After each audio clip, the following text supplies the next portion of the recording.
as the sequence of the evolution of feminine identity and soul work and the separation that we go through from our, we're shaped by our families and our culture, but at some point we need to break away in order to find out who we really are.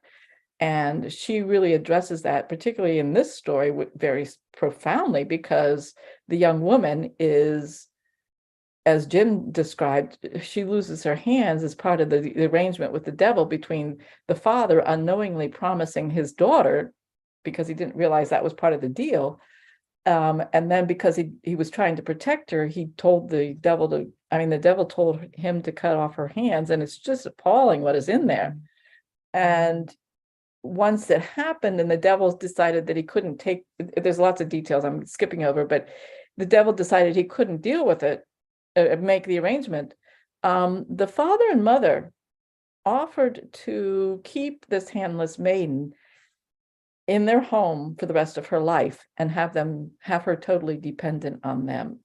And she realizes that is not the right choice for her. And so they bind up her hands and she takes off.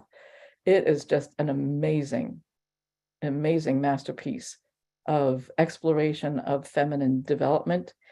And so I've got a couple pages to share with you, but one of the pieces that has been with me the last couple of days, because there's a man who is a colleague of mine and who's participating in the church I'm serving currently, who is a retired Navy chaplain. He also served in Vietnam. And we've had many conversations recently. And one of the pieces he has shared openly with many people is that at the age of 8, he recognized that he was a gay man. And I'm heterosexual, but he was raised in Texas, in a Southern Baptist community and family, and how hard it was for him. There was no way that he could share what he understood at the age of 8, and went on and eventually was able to come out and be open about his homosexuality, and all that has meant in the last probably 15 years of his life. He got married, had children and everything, and then begged the question. He said, well, where's the parallel book? Where is the book of men who run with the unicorns, or however you want to call it? And it's been a fun conversation, but it has begged some questions of me today, and in preparation for today, because I thought, I'm recognizing that with all that is going on with this idea that the Southern Baptist Church is now moving to remove female clergy, and the article that was in the New York Times said that this one woman who was being addressed has been there in one church for 30 years, and she's just appalled, and the people in the church are fighting on her behalf. But it says that the denomination is afraid that having women clergy is a prelude to welcoming in the LGBTQ community. And so it's begging the question, with all that's happening in the nation, all the banning of books and all the attempt to stop voting and all of the return of the patriarchy coming in to take hold, the abortion ban and everything.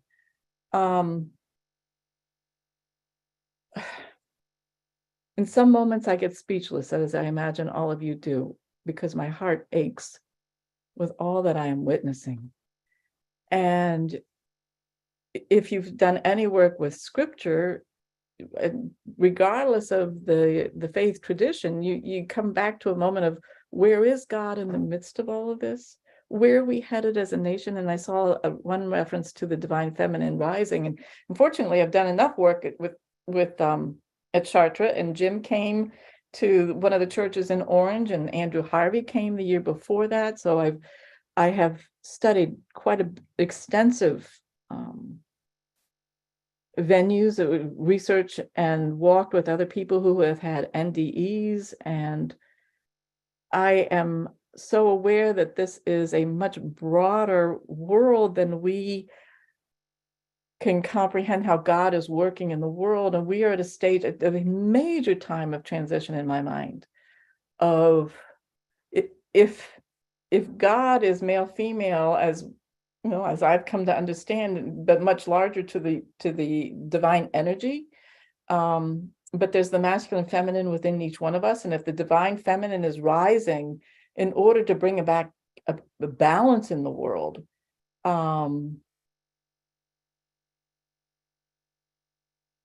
there's so much that we need to be centered in order to be calm as we go through the midst of this transformation that's going on in the world. But also I have pondered that this book, this story of the Handless Maiden, is dated in one respect because it was she published this in 1992, prior to most of the opening of the LGBTQ conversation. I'm recognizing as I look at the evolution through the book, and we really haven't had a conversation, I haven't, with those who, when do you make, where is the transition for understanding your identity within the context of this story? That would be something that I would need to explore with other people about that. And if, when does self-identity come? If it's at 8, if it's at 30, if it's at 50, my recognition is that we are still created with the masculine and feminine within us, regardless of how we self-identify as a gender person. And this book helps to unpack some of that journey within each one of us in the Jungian psychological path. And so there's so much here, which I think is a valuable piece for each person to explore. And so I think in some ways, that's the summary I have, but I'm very conscious of the changing times that we are in. I also want to say there's this dismantling. If you're coming in from the Christian background, there is such dismantling going on because of the social culture that we are in right now, and the impact of social media, the impact of, forgive me for bringing this in, but what has happened ever since Trump was president, and the shift to the far right the Christian nationalists. I mean, there's so much theological wrestlings going on that impact people's identity. And so I can move into a sharing of the first couple of sessions, if that would be desired. I think that's my question at the moment. And I don't know whether. Yes, please do. Okay. Please do. Okay. So in the first part of the book, I want to just share that Clarissa Estes is really, she's a fascinating storyteller. She's Mexican-Hungarian, and she has gone into her Jungian training and interpreted, she has discovered this collection of stories from around the world, which have become the resources for her to help with women's healings. And the stories reveal events in women's lives that are lessons and transformative moments. And each stage has a value. So this Handless Maiden, as I said, is a masterpiece with the sequence of unfolding events for her and how it applies to our unique lives and the evolution of ourselves from a young child to a crone or wise woman along the way. And so there's stages and there's rites of passages that we go through, and sometimes we don't recognize them until much later. But we go from infancy, being dependent on the mother and perhaps the father, any caregivers that aid us along the way. We transition into elementary school, peer groups, especially in the middle school and high school, sports activities, musical training in groups, maybe faith groups. Then as we go through menstruation and into middle school and high school and teens, we're trying out so many different identities during that time. And I've got 2 granddaughters who are in their teens right now. So I kind of quietly observe and see and decide whether we are fitting in or not. And then we rebel and we go in through different stages in order to gain clarity about who we are and who we are not. And if we're mocked, we realize, well, that's not me anyhow.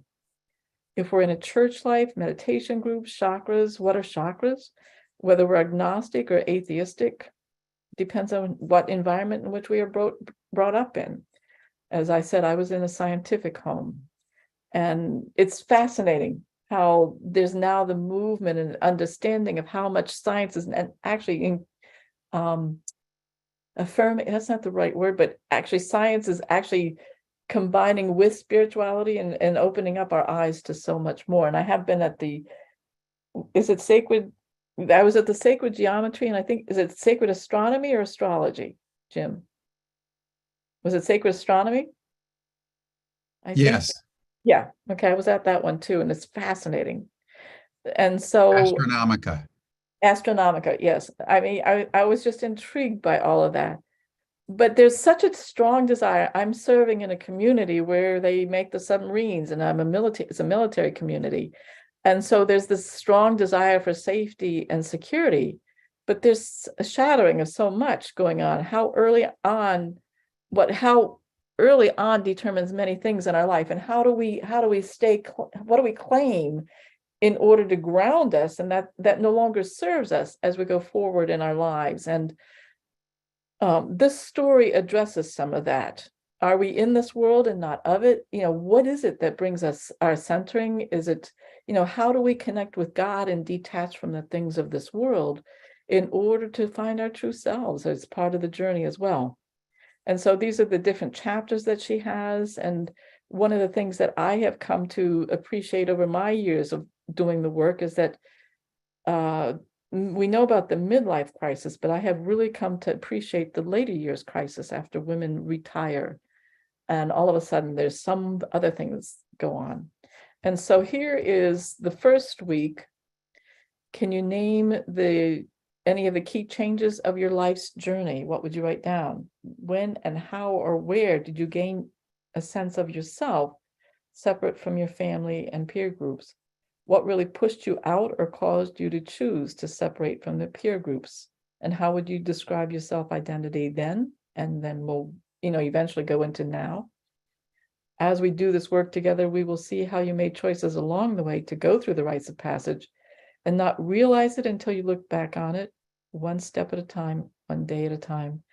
Don't judge yourself, but have compassion on your younger self, that it was not a smooth road, but a bumpy one in which you gained wisdom that could not have come any other way.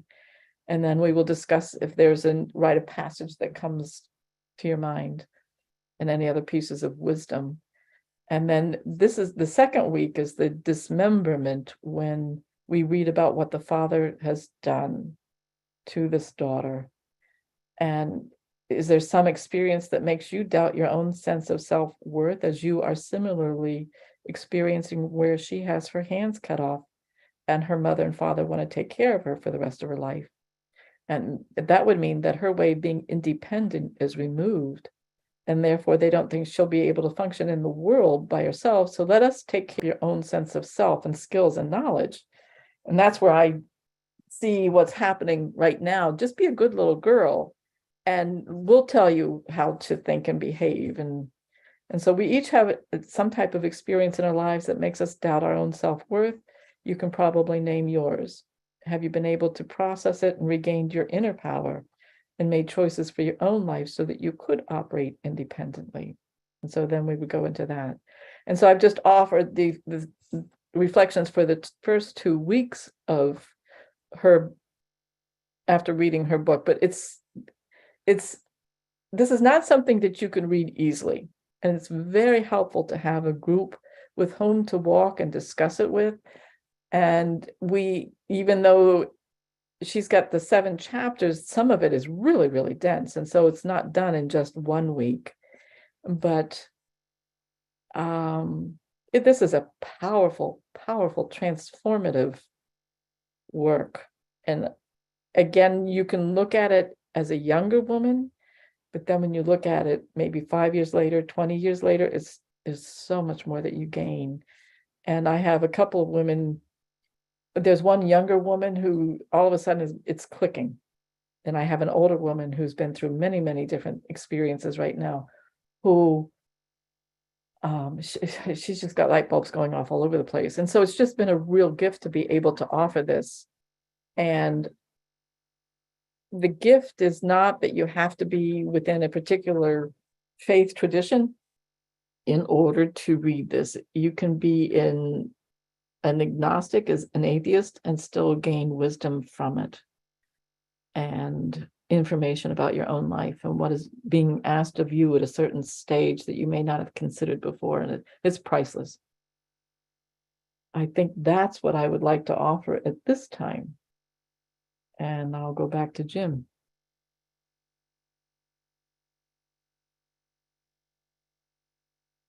Thank you, Lee. You might stop your screen share. Yep. There we go. Thank you so much. Well, what I'd like to do is I would like to start back with the fairy tale. Okay.